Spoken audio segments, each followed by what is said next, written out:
It's November of 2022 and I've just walked out of my mum's living room to go to the garage to sit down for a little bit. I exhale a sigh of annoyance because the house is so small and my mum's there, I'm here, my brother and his kids are there, and there's no space for me to do my things. I need to work, I've got so many videos I want to upload, and all I'm thinking about is how much I have to do. I sigh another exhale of relief as I think, this was a mistake moving back. It's freezing cold and I feel two gushes of wind coming through both ends of the garage because there's a big huge door to exit onto the street and one door that leads to the main house.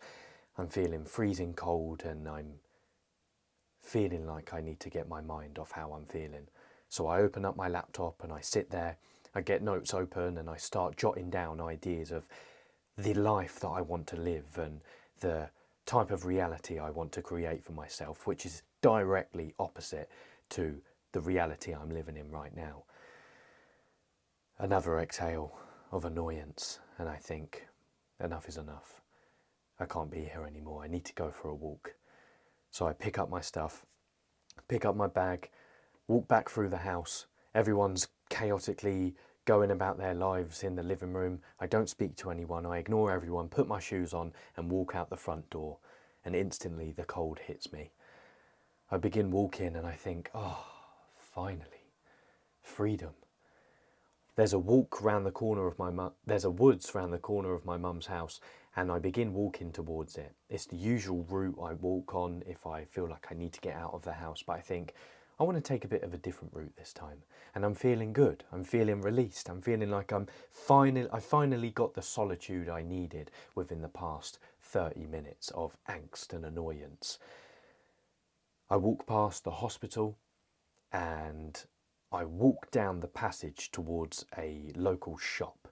You have to walk past the hospital in order to get it, and I think, fair enough, I'll take a different walking route today. I begin walking and I'm thinking, it feels good to be alone. This is what I need. I need to be alone. Just leave me be, everyone, and I'll be fine.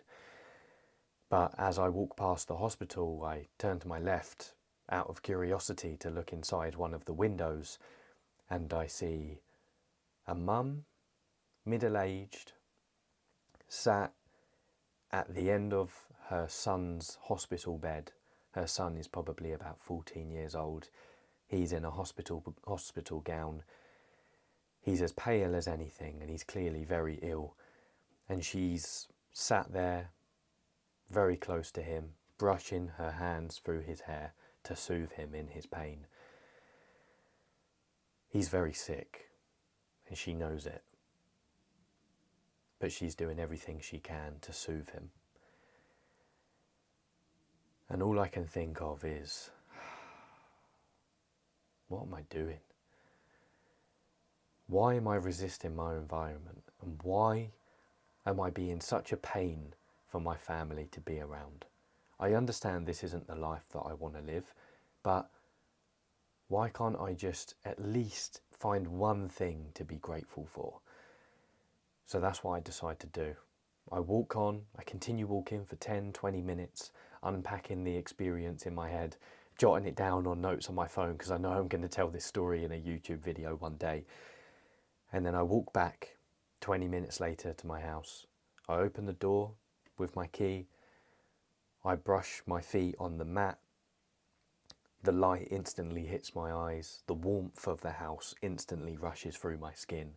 I take my shoes off. I take my coat off. Everyone in the house is in the exact same position in which I left them. And I check my watch.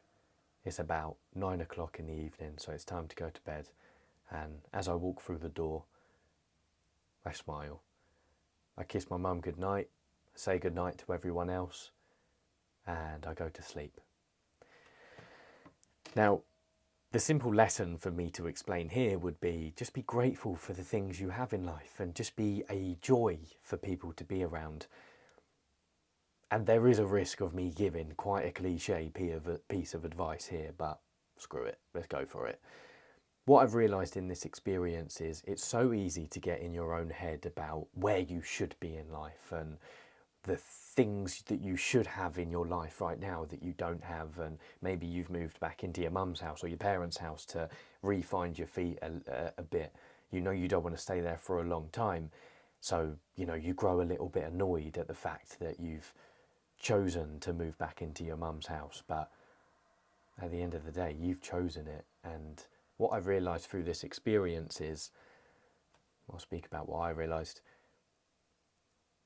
I am always the person who chooses whether I focus on the negative or the positive. Now, it doesn't always have to be a positive outlook of, toxic positivity, of always being happy all of the time. But in that moment, when I looked through the hospital window and I saw that mum and her son, I thought, my family have always gone out of their way to help me. And sometimes when you have caring people in your life, you do become quite desensitized to it because it's just what you expect. So what I've realized is it's my responsibility to refresh my gratitude. That's why it's important to have a daily gratitude practice, right? Even though sometimes I've realized they don't always work, but having a daily reminder of things that you're grateful for, even if you do want to change your circumstances, is like a superpower. And I decided that after this experience, I'm going to really try and instill a gratitude practice into my life, because I know if I don't, I run the risk of being volatile around people and not fully appreciating the little things that they do for me. So every blessing ignored becomes a curse. Keep it as a blessing. Forget about the curse.